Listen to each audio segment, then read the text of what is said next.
Quero convidar os irmãos para abrirem suas Bíblias na carta aos Hebreus, capítulo 8. Nós prosseguiremos os nossos estudos aqui em Hebreus. Hoje, capítulo 8, versos 1 a 13. Trataremos da temática de uma aliança superior. Temos falado como o autor de Hebreus trata em toda esta carta a superioridade de Jesus em relação a todos os ritos cerimoniais do Antigo Testamento, aos grandes personagens do Antigo Testamento que, embora tenham sido no seu tempo, por ação de Deus importantes, Jesus Cristo é superior a todos eles. Por isso, temos chamado esta série de exposições como sendo maior do que tudo, porque de fato Jesus é maior do que tudo e todos. Na minha Bíblia, esta seção de texto tem como título Aliança, a antiga aliança era símbolo transitório da nova, superior, eterna, da qual Cristo é o mediador. Uma aliança superior é o tema da nossa exposição nessa noite. Acompanhe com fé esta que é a palavra do nosso Deus para nós nessa noite. Ora, o essencial das coisas que temos dito é que possuímos tal sumo sacerdote, que se assentou à destra do trono da majestade nos céus, como ministro do santuário e do verdadeiro tabernáculo que o Senhor erigiu, não o homem. Pois todo sumo sacerdote é constituído para oferecer tanto dons como sacrifícios. Por isso era necessário que também este sumo sacerdote tivesse o que oferecer. Ora, se ele estivesse na terra, nem mesmo sacerdote seria, visto existirem aqueles que oferecessem os dons segundo a lei, os quais ministram em figura e sombra das coisas celestes, assim como foi Moisés divinamente instruído, quando estava para construir o tabernáculo, pois diz ele, vê que faças todas as coisas que te ordeno, como o modelo que foi mostrado no monte. Agora, com efeito, obteve Jesus ministério tanto mais excelente, quanto é ele também mediador de superior aliança, instituída com base em superiores promessas. Porque se aquela primeira aliança tivesse sido sem defeito, de maneira alguma estaria sendo buscado lugar para uma segunda. E de fato, repreendendo-os, diz, eis aí vem dias, diz o Senhor, e firmarei nova aliança com a casa de Israel e com toda a casa de Judá. Não segundo a aliança que fiz com seus pais, no dia em que tomei pela mão para os conduzir até fora da terra do Egito, pois eles não continuaram na minha aliança, e eu não atentei para eles, diz o Senhor. Porque esta é a aliança que firmarei com a casa de Israel, depois daqueles dias, diz o Senhor. Na sua mente imprimirei as minhas leis, também sobre o seu coração as inscreverei, e serei o seu Deus, e eles serão o meu povo. E não ensinará jamais cada um ao seu próximo, nem cada um ao seu irmão, dizendo, conhece ao Senhor, porque todos me conhecerão, desde o menor deles até o maior. Pois para com as suas iniquidades usarei de misericórdia, e dos seus pecados jamais me lembrarei. Quando ele diz nova, torna antiquada a primeira. Ora, aquilo que se torna antiquado e envelhecido está prestes a desaparecer. Vamos orar mais uma vez, pedindo a ação do Espírito Santo, a instrumentalização do Espírito Santo, para que possamos explicar esse texto, os irmãos compreenderem, e que possamos, na ação do Espírito Santo, aplicá-lo às nossas vidas. Deus querido, nós louvamos o teu nome, ó Deus, pelo texto sagrado que acabamos de ler. Obrigado, ó Deus, porque o Senhor fala conosco por meio dele. E agora, Pai, mais uma vez, reconhecendo que somos necessitados, pedimos pela ação do teu Espírito em nós e através de nós, para que possamos, ó Deus, depois de ler o texto, explicar esse texto com fidelidade. Por isso eu peço, ó Deus, tenha misericórdia de mim. E eu peço também que o Senhor, ó Deus, conceda aos meus irmãos compreender, ó Deus, as verdades contidas nesse texto e na força do Espírito Santo, na iluminação do Espírito Santo, que possamos aplicar esse texto para a nossa edificação e para a glória do seu santo nome, em nome e nos méritos de Jesus Cristo, nosso Senhor, é que nós oramos. Amém. Muito bem, meus irmãos, o capítulo 8 começa com o autor de Hebreus falando a respeito de uma aliança superior. E é muito interessante como ele começa fazendo menção de um tal sumo sacerdote. E a razão para isso é óbvia, pelo menos para aqueles que estiveram na última semana. Nós estávamos justamente falando que Jesus Cristo é o nosso sumo sacerdote que se compadece de nós. No capítulo 7, o autor de Hebreus apresentou vários argumentos pelos quais ele leva os seus leitores a esta compreensão. Jesus é o sumo sacerdote diferente de todos os outros que existiram no Antigo Testamento. Jesus não ofereceu sacrifício por si só, ele se fez sacrifício. Jesus não tinha pecados, portanto, ele não ofereceu sacrifício pelos seus próprios pecados, mas ele se fez sacrifício para a remissão dos pecados de todos aqueles que creem. Se por um lado, os sacerdotes do Antigo Testamento tinham um mandato que ia desde o início das suas atividades de serviço até a sua morte, Jesus Cristo é o nosso sumo sacerdote eterno, porque embora tenha morrido, ele ressuscitou e hoje continua intercedendo por nós. Nós vimos que Jesus Cristo, diferentemente dos sacerdócios levíticos, os sacerdotes levíticos, ele não descendeu da tribo de Levi. O autor chama Jesus como sendo sacerdote segundo a ordem de Melquisedeque, ou seja, Jesus descende de uma linha sacerdotal que é muito diferente daquela que foi descrita por Deus a partir de Abraão, a partir de Arão, melhor dizendo, e depois regulado pela lei mosaica. Jesus é sacerdote para sempre, desde a eternidade. E a partir deste conceito sacerdotal de Jesus como pontífice, é essa a tradução para o latim do termo sacerdote, aquele que constrói pontes. Jesus é aquele que construiu uma ponte que leva o ser humano pecador à presença do trono da graça de Deus. Partindo desse pressuposto, agora o autor de Hebreus está levando os seus autores a pensarem um pouco a respeito da aliança. Porque sabe, irmãos, a temática da aliança era algo muito importante para todo o povo judeu. E a razão para isso é muito simples. Deus, em toda a sua revelação, decidiu, por sua livre e soberana vontade, relacionar-se com o seu povo por meio de aliança.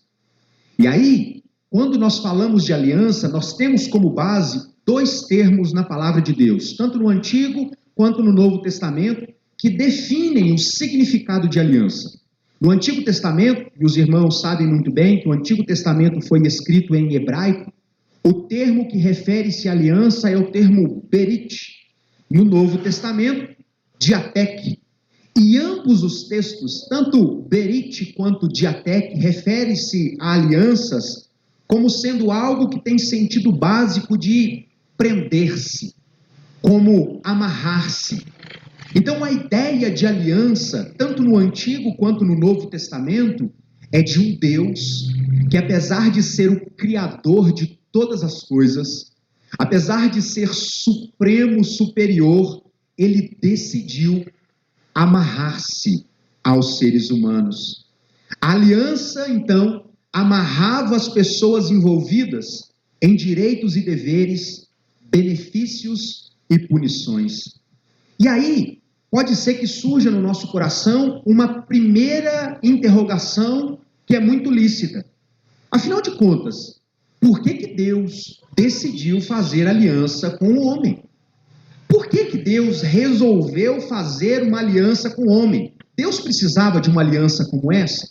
Porque é muito interessante. As alianças que nós fazemos, elas pressupõem benefício mútuo. Ou seja, esta aliança, no meu dedo anelar da mão esquerda, está dizendo que existe uma relação, como aprendemos no último domingo, indissolúvel entre eu e a Fernanda. E isso envolve uma relação de direitos e deveres mútuos, da minha parte e da parte dela para comigo. Existe uma relação de benefícios e punições. Nós estamos, Fernanda, amarrados para o resto da nossa vida. E existem implicações para ambos os lados. Agora pensemos, nesta aliança que Deus resolveu fazer com o ser humano, qual o benefício que Deus teria nessa aliança? O que Deus precisaria dos seres humanos, já que Ele é dono de todas as coisas? Ele é o criador de tudo que existe? Qual o benefício de Deus em se aliançar com os seres humanos? Do ponto de vista de Deus? Nenhum. Mesmo que não reconheçamos Deus, isso não muda o fato dele ser Deus Criador. Mesmo que não reconheçamos o senhorio de Jesus Cristo, isso não muda o fato de Jesus ser Deus encarnado, ressurreto, nosso Salvador. Mesmo que as pessoas rejeitem a ideia de existir um Deus que criou todas as coisas, como diz Herman Bavinck, ex nihilo, do nada, e que sustenta a obra de sua criação, isso absolutamente não muda o fato de Deus continuar sendo Deus. Quer as pessoas creiam, acreditem e se submetam ou não, isso não muda o fato de Deus continuar sendo Deus. Então por que Deus resolveu se aliançar com os homens? Para nos abençoar. A aliança que Deus fez com os seres humanos ao longo da história visava oferecer aos homens o conhecimento da vontade de Deus, dos seus planos. Deus desejava abençoar as pessoas envolvidas com essas alianças e dar garantias aos seres humanos. Irmãos, é muito bela a expressão da carta aos Hebreus falando de quando Deus empenhou a sua palavra. A nossa salvação tem como garantia a palavra de Deus. Deus disse que salvaria, como de fato salvou. Porque um dos atributos de Deus é a sua imutabilidade, a imutabilidade do caráter de Deus. Então, quando nós dizemos que Deus é fiel, nós nos referimos ao fato de que Deus é fiel para cumprir cada um dos seus decretos. Então, a palavra de Deus empenhada já nos seria suficiente para crer. Uau! Nós somos salvos em Cristo Jesus. Mas nós vimos nas últimas exposições que Deus não apenas ofereceu a sua palavra, como aumentou essa garantia, jurando por si mesmo. Não tendo, diz o texto que estudamos na semana passada, nada maior do que si, para quem jurar, Deus jurou pelo seu próprio nome, que nos salvaria. E Jesus, meus irmãos, o próprio Deus, é o penhor, a garantia da nossa salvação. Então, falar de aliança é falar de uma temática importante tanto para judeus, que foram aqui judeus convertidos ao cristianismo, que foram os destinatários originais dessa carta, quanto para nós. Uma compreensão ampla a respeito daquilo que Deus decidiu fazer, porque Deus nos amou. Deus não precisava de nós, mas ainda assim, Ele nos amou. E para nos salvar da condenação que era certa, Deus se aliançou. Deus fez compromissos que não podem ser quebrados para a nossa bênção e para a nossa alegria. Ah, meus irmãos, como isso é confortador, como isso é consolador. Quando nós olhamos para toda a Bíblia, nós encontramos algumas alianças, Deus fazendo algumas alianças com o seu povo. Alguém poderia, eu daria uma trufa se eu tivesse. Alguém tem ideia quantas foram as alianças de Deus com o seu povo ao longo da narrativa bíblica? Alguém tem ideia? Quer chutar um número? Roberta quer chutar. Sabe? Levantou a mão ali e ficou. Alguém tem ideia? Alguém poderia mencionar uma das alianças que Deus fez? Lá, irmãos, eu quero que vocês participem. A aliança de Deus com Noé, muito boa, mas não foi a primeira. Com Abraão, muito bem, mas também não foi a primeira. Adão, muito bem, nós partimos da aliança de Deus com Adão. Tem mais, foram 3. Tia Ju? Foram 3. Ainda existem outras? Aliança com Davi. Isso, muito bem. Lá em 2 Samuel. Oi? Não. Porque, na verdade, a aliança com Jacó é a aliança com Abraão. A 3ª geração dos patriarcas. Tem mais? Aliança da lei com Moisés. Falta uma, irmãos. A mais importante de todas. A nova e eterna aliança no sangue de Jesus. Quem sabe você que está aqui deseja guardar isso, anotar, ou alguém que nos acompanha pela internet, por ordem cronológica. A primeira aliança foi a aliança das obras, ou aliança de Deus com Adão, Gênesis capítulo 1, versos 26 a 28. A segunda aliança veio na sequência, que é a aliança da graça, que aconteceu justamente por causa da queda. Deus fez uma aliança com pessoas caídas. Gênesis capítulo 3, versos 14 e 19. A terceira aliança, Deus fez com Noé. Gênesis capítulo 8, verso 20 e capítulo 9, verso 27. A terceira, com um povo específico, com Abraão, ou a partir de Abraão. Gênesis capítulo 12, versos 1 a 3. Na sequência, Deus fez uma aliança com Moisés, a antiga aliança, ou aliança da lei, como os irmãos preferirem. Êxodo capítulo 19, versos 5 e 6. A penúltima delas, a aliança de Deus com Davi, 2 Samuel capítulo 7, versos 5 a 19. E por fim, a maior de todas, aquela que o autor de Hebreus se debruça para explicar aos seus leitores. A nova e superior aliança de Jesus Cristo pelo seu sangue. Mateus capítulo 26 a 28. Então, como eu já antecipei, o autor de Hebreus, ele vai direcionar a atenção dos seus leitores para esta última aliança. E ela não é última apenas por ser última por acaso. Ela é a última porque ela é definitiva, ela é última porque ela é maior e mais abrangente do que todas as outras. Ele está tratando da nova aliança no sangue de Jesus Cristo. Não mais uma aliança que tem como base a possibilidade de cumprimentos de ritos legais. Não mais uma aliança que tinha como parte dela a necessidade de oferecer sacrifícios de novilhos, bodes, cordeiros, para recordar que as pessoas são pecadoras.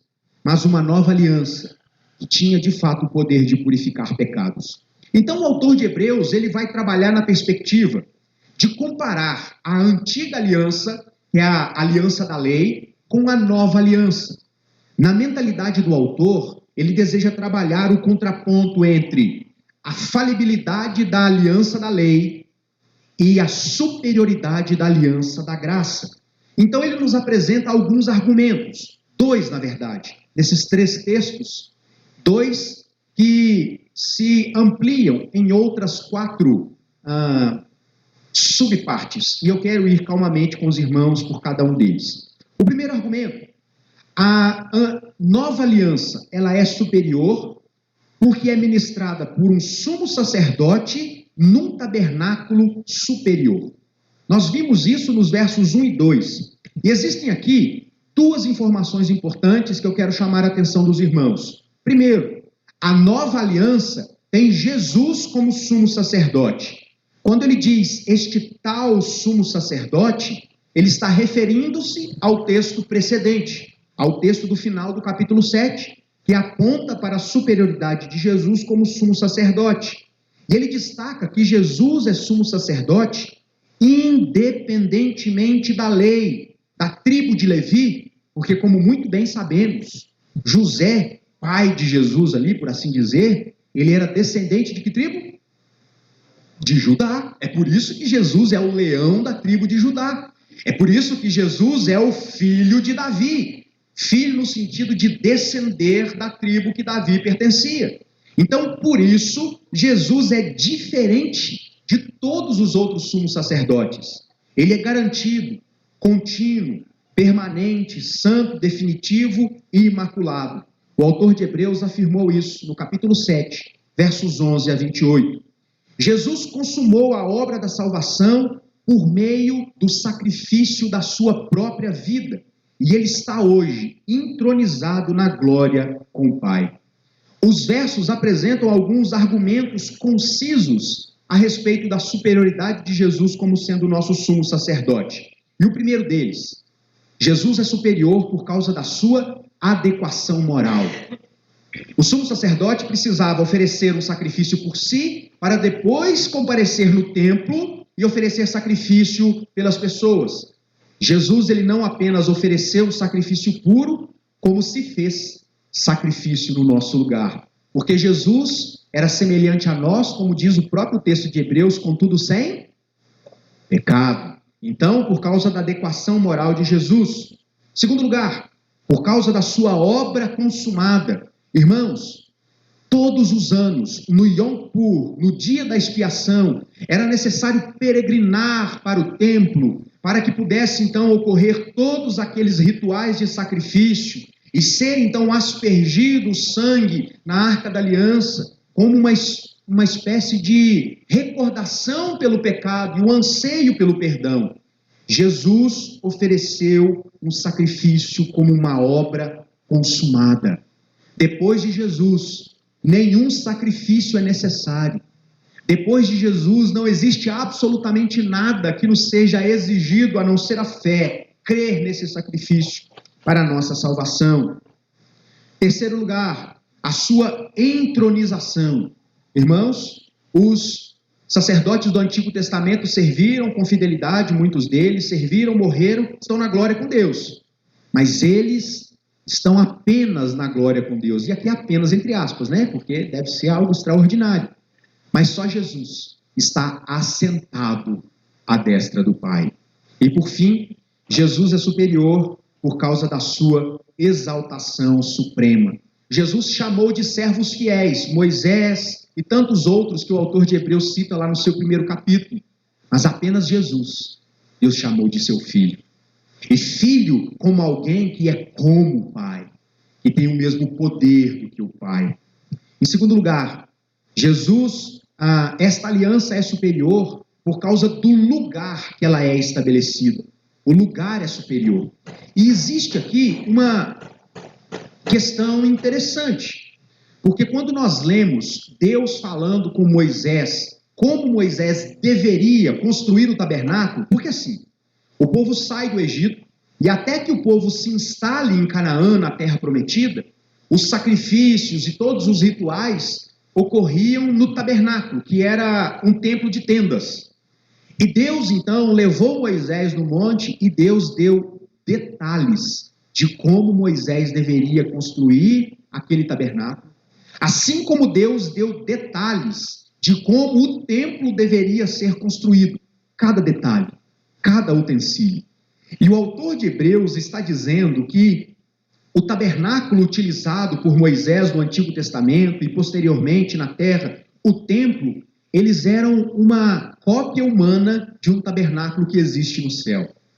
A ideia é que Deus mostrou para Moisés como era o tabernáculo no céu e Moisés fez uma representação do tabernáculo aqui na terra. O verdadeiro tabernáculo que o Senhor erigiu. E o texto faz menção de que aquele tabernáculo é superior porque não foi construído por mãos humanas. O de Moisés foi, o de Salomão foi, e depois aqueles que foram, que estão esperando para ser construído ainda, né? O terceiro templo. Tudo isso são representações de algo que Deus mostrou a Moisés lá no céu. Tem dúvida? Deseja conferir? Êxodo capítulo 25, verso 9 e verso 40. Muito bem, a nova aliança é superior por causa do seu sumo sacerdote e por causa do seu santuário. Agora, a partir do verso 6 até o verso 13, o autor de Hebreus, ele sustenta o argumento de que esta nova aliança é superior. Preste atenção, irmãos, porque ela baseia-se em promessas superiores. E aqui ele apresenta, dentro deste argumento, algumas questões importantes que eu gostaria de chamar a atenção dos irmãos. A nova aliança em Jesus Cristo não foi ali algo planejado de última hora. Deus já havia pré-anunciado esta nova aliança. E a gente vê isso, por exemplo, no profeta Jeremias, lá no capítulo 31, versos 31 a 34, quando Jeremias faz menção de que Deus haveria de tratar de um acordo novo com o seu povo. O alcance espiritual desta última aliança ultrapassaria as fronteiras de Israel e se estenderia a todas as nações da terra. Ela seria mediada pelo Cristo, o servo sofredor, e a sua garantia seria o sacrifício superior, o sangue de Jesus vertido na cruz, como nós vemos em Lucas capítulo 22, verso 20. Mas pense, irmãos, esta aliança baseia-se em promessas superiores. É exatamente isso que o autor está nos dizendo no verso 6. E a pergunta para ser respondida agora é: que promessas são essas? O que faz dessa nova aliança uma aliança superior? Quais as promessas que credenciam a aliança em Jesus Cristo como sendo uma aliança superior? Então, a primeira credencial da superioridade dessa nova aliança é a promessa da graça unilateral. Eu vou explicar isso para os irmãos. A promessa da graça unilateral. A ideia é o seguinte: o autor de Hebreus, ele diz que a antiga aliança tinha defeito. Nós vimos isso e ele se utiliza exatamente dessa palavra. Mas qual o defeito da antiga aliança? Qual seria o problema da antiga aliança? Porque se a gente parar para pensar, Paulo, quando escreve a sua carta aos Romanos, fazendo menção ao antigo acordo, ele vai dizer que o problema não estava na aliança, porque a lei de Deus, ela é santa, Romanos 7,12, ela é espiritual, Romanos 7,14, e ela também é boa, 1 Timóteo capítulo 1, verso 8. Então, o defeito da antiga aliança não estava na aliança em si, na lei em si, mas na sua função. Este era o problema da antiga aliança. A antiga aliança exigia que o homem fizesse o bem. Quando nós olhamos para aquilo que nós costumeiramente chamamos de código moral de Deus, descrito ali no Decálogo, e nós olhamos para os 10 mandamentos, e todas as vezes que nós olhamos para os 10 mandamentos, nós vemos a lei dizendo: não façam isso, não façam aquilo, façam isso e façam aquilo. A lei está em todo momento insistindo para que o homem sempre faça o bem. E ela faz muito bem nesse sentido. Só que ela falha no sentido de que ela não podia dar a vida ao ser humano. Ela não podia prover ao ser humano a capacidade de cumprir aquilo que ela exigia. Certa vez Moisés diz assim: porém o Senhor não vos deu coração para entender, nem olhos para ver, nem ouvidos para ouvir, até o dia de hoje. Deuteronômio 29:4. Ou seja, vocês não conseguem cumprir a lei. Vocês não conseguem cumprir todos os preceitos da lei. E a ideia aqui é que o defeito da aliança não estava, da antiga aliança, não estava nas suas exigências. Porque aquilo que a lei exige de nós é algo bom. Amar a Deus sobre todas as coisas e ao próximo como a nós mesmos, foi o resumo de Jesus da lei, é algo bom. Mas a antiga aliança falhava na incapacidade de oferecer ao homem meios pelos quais obedecer fosse possível. O antigo pacto, estabelecido no Sinai, baseava-se na lei, no mandamento de Deus e na obediência do homem. E nisso, ela naturalmente tinha que falhar.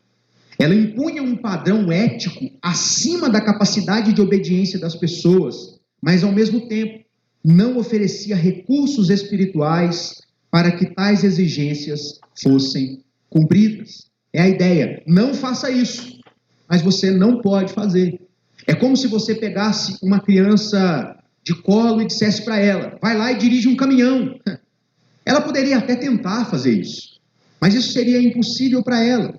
Embora, nesse exemplo bem estranho que eu dei, dirigir o caminhão fosse uma coisa boa, a criança de colo não tinha condições de atender a esse chamamento bom. Então Deus, por causa da incapacidade do antigo pacto de promover um meio que contribuísse para que o ser humano, pecador, miserável, de difícil entendimento, cumprisse a lei, ele estabeleceu uma nova aliança. E essa nova aliança não tem como pressuposto a obediência a coisas que os seres humanos não são capazes de cumprir. A característica fundamental dessa nova aliança é aquilo que na teologia chamamos de graça unilateral. Tudo que era necessário para que houvesse salvação, o próprio Deus fez. É por isso, irmãos, que Jesus precisava nascer como homem. É por isso que Jesus precisava ser tentado pelo diabo. É por isso que Jesus precisava resistir a tudo aquilo que eu e você passamos nesse mundo, vencendo todas as tentações, fizesse da sua própria vida sacrifício, para que, em sendo considerado justo, o justo de Deus, pudesse justificar aqueles que creriam na promessa de Deus. Deus vai salvar o homem graciosamente, sem exigir do pecador aquilo que ele não pode dar ou fazer. Eu não estou dizendo que Deus nos salva para a gente continuar vivendo como pecadores miseráveis, como inimigos de Deus. Eu estou dizendo que Deus não exige santidade absoluta para a salvação, mas que depois de nos salvar em Cristo Jesus, Ele nos chama a uma vida de renúncia, a uma vida aos pés da cruz. A lei será utilizada apenas para mostrar ao homem o seu pecado, para que o mesmo possa olhar para a lei e entender que precisa de Jesus. E ao ir ao encontro de Jesus, encontrar a presença de Deus, justificado por Jesus.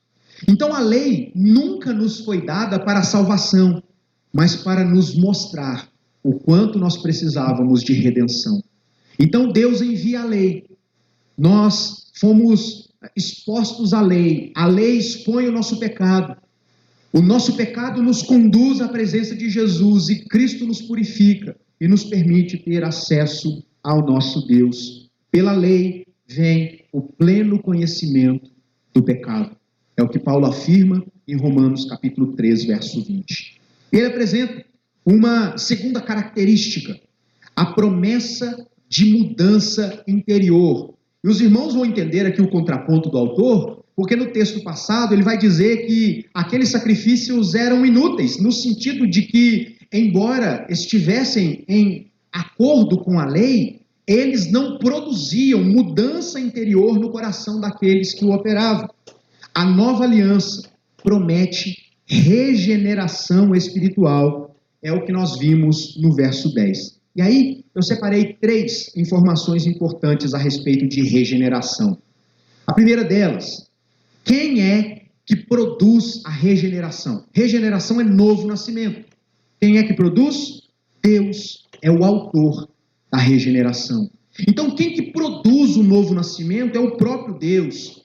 É Ele quem toma a iniciativa de providenciar uma nova aliança.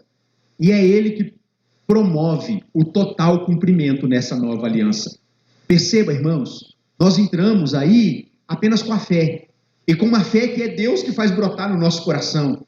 Porque todos os meios necessários para a salvação foi disponibilizado pelo próprio Deus em Cristo Jesus. Então Deus é o autor desta regeneração.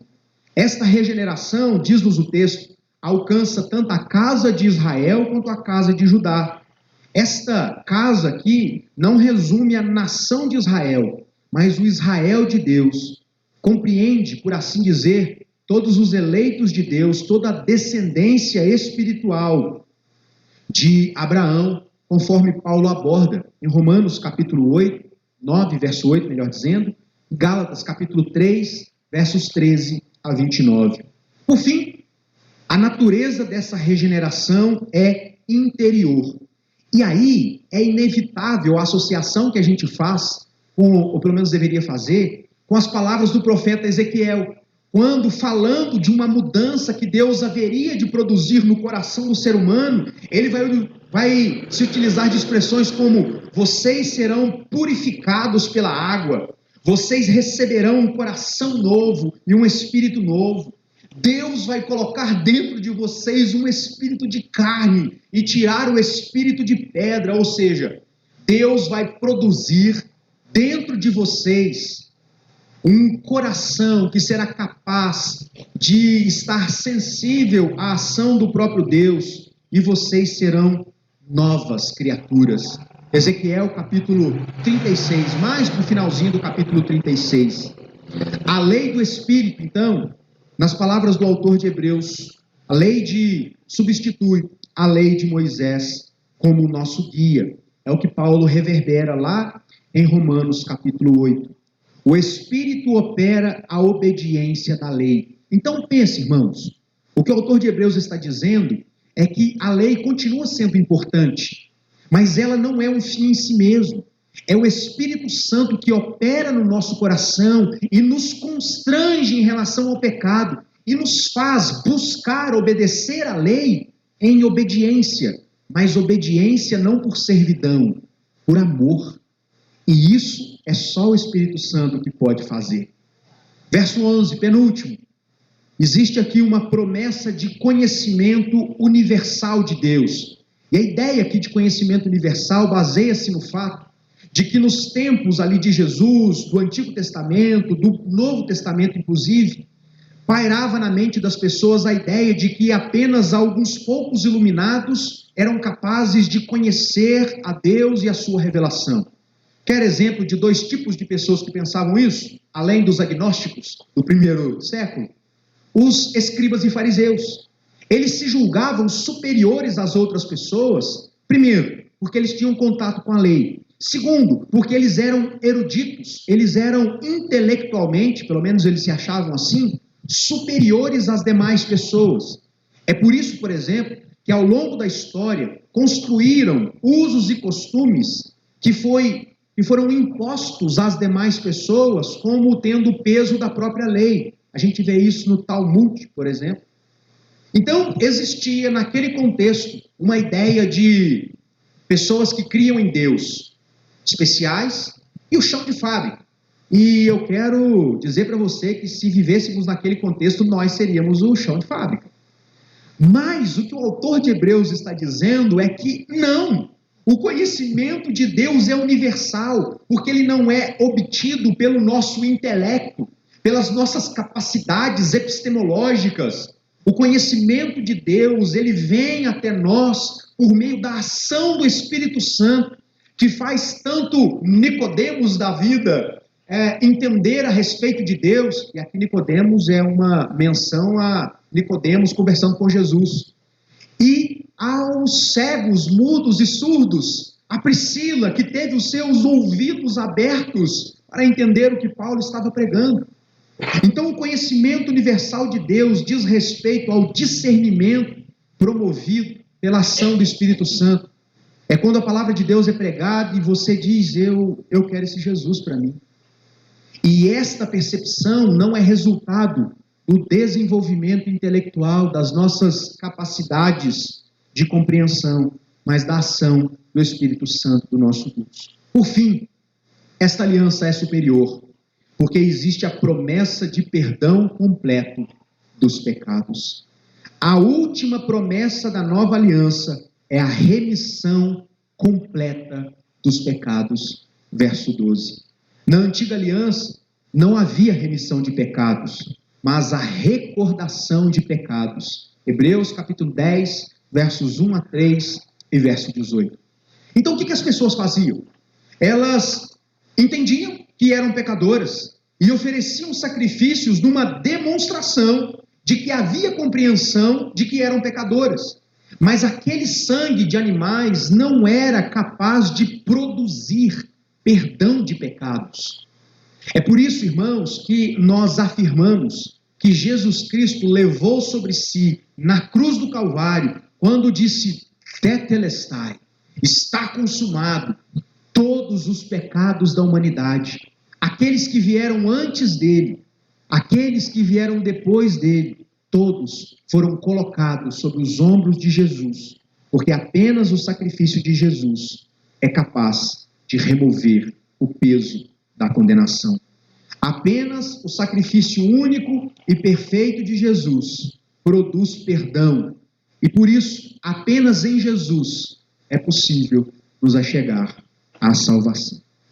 Como responder, irmãos, à superioridade da nova aliança, senão com alegria no nosso coração? Porque hoje olhamos os registros bíblicos e estamos firmados nesta nova aliança em Jesus Cristo. Graças a Deus por Cristo, porque Ele levou sobre si as nossas dores, o nosso cansaço, como nos diz Isaías 53. Quando ele diz uma nova aliança, no último verso, ele torna a anterior antiquada. Então a ideia é, aquilo que é antiquado está envelhecido e prestes a desaparecer. A nova aliança é eterna e traz benefícios eternos. Esta era a mensagem do autor de Hebreus para os crentes do primeiro século, que estavam tendenciosos a voltar para a antiga aliança, a aliança das obras, buscar a sua própria justificação pelos seus próprios meios. E ele está dizendo, olhem para Jesus, olhem para aquilo que Jesus fez, Cristo é suficiente, vivam uma vida de obediência, não para a salvação, mas por causa da salvação que foi operada em Jesus Cristo, nosso Senhor. E sabe o que é espetacular? Todas estas promessas se aplicam a nós. Todas estas constatações nos alcançam aqui.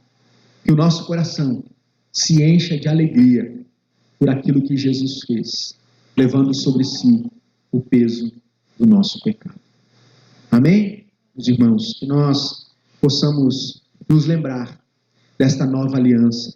E todas as vezes que nós tomamos da ceia, nós fazemos isso em memória de Jesus. Porque nos diz a palavra de Deus que, em fazendo isso, em obediência sacramental, nós anunciamos a sua morte até que ele venha. Porque, de fato, a morte de Jesus mudou a história da humanidade, nos permitindo estar amarrados a Deus numa relação de graça, amor e misericórdia. Que Deus seja louvado e engrandecido. Amém? Alguém gostaria de fazer alguma pergunta de tudo que eu falei? Eu sei que o texto foi maior hoje do que normalmente eu uso, mas se eu passei muito rápido e alguém quiser fazer alguma pergunta, pode fazê-la agora. Nem tomei água.